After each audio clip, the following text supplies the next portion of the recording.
Good morning, class. Today we'll be learning about loops. Loops are a programming construct that repeat a certain portion of the code a set number of times until the desired process is complete. So repetitive tasks are very common in programming and loops are very essential to save your time writing code.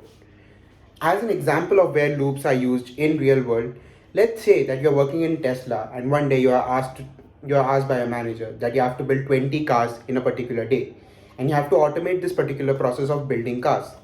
Now what will you do? You'll basically write a loop where you'll repeat the task of building a car 20 times. How is this helpful?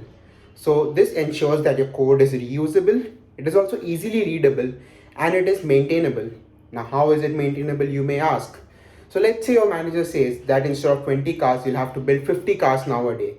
So it's so easy to change from 20 to 50 if you are just using a loop and not repeating the statement again and again. Now we'll be learning about for loops and while loops and about their flowcharts to know how the programming constructs exactly work. We'll be going through an example where we need to find the squares of numbers from 1 till 20 to illustrate both the while loop and the for loop. Now coming to the while loop, we see that first we have some initialization statements where we're initializing I to 1 and we are setting n to 20. And we have this condition that while I is less than equal to n. So in this case, we have 1 less than equal to 20. So if the condition is true, then we execute the loop body. So the loop body basically finds out the square, it prints out the square, and then it increments I. So this loop runs until and unless the condition becomes false. So when will the condition become false? When I is set to 21. So 21 will be greater than 20, and then it will come out of the loop and it will print done. So this code will basically print the square of numbers from 1 till 20. Now coming to the for loop. So in the for loop, we'll see the differences between the while loop and the for loop too. But in the for loop, we see that we're only initializing the value of n to 20. Now where are you initializing the value of I, you must ask. So here you see for I equal to 1. So first we do the initialization of I here. We have the same evaluation of the condition here, I less than equal to n. And we'll come to this I++ part later. So we initialize, we evaluate the condition. If the condition is true, so in this case 1 less than equal to 20, we go ahead and we execute the loop body of the for loop like we did in case of the while loop. So we find out the square, just I into I, and then we print it out. Now here we don't have the update condition like we had in the while loop. So here in case of the for loop, the update condition is part of the syntax of the for loop itself. So this is the third line, which is I++.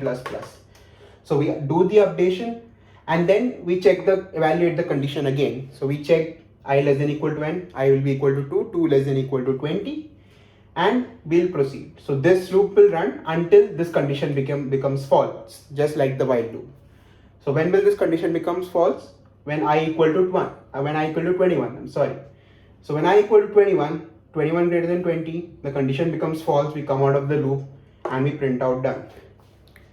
Now, what exactly is the difference between the while loop and the for loop? So there are two major differences. The first one is basically the initialization statement.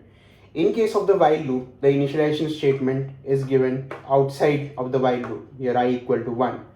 But in case of the for loop, you can give the initialization statement as part of the for loop syntax itself. So you have for I equal to 1 here. Now the second difference basically is that of the updation of your expression. So here you need to remember that you need to do it inside the loop body itself. That is, here you do I++. Remember, don't forget it, because if you forget it, then it can happen that you end up in an infinite loop, because I will always remain 1 and this loop will never exit. So don't forget to put the updation expression here. In case of the for loop, you have the updation expression inside the for loop expression itself. So you are having I++ here.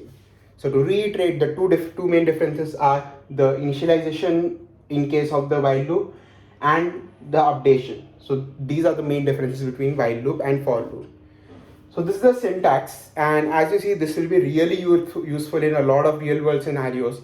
So yeah, I hope you guys use these programming constructs a lot in your programs. So thank you, and let me know if you have any doubts.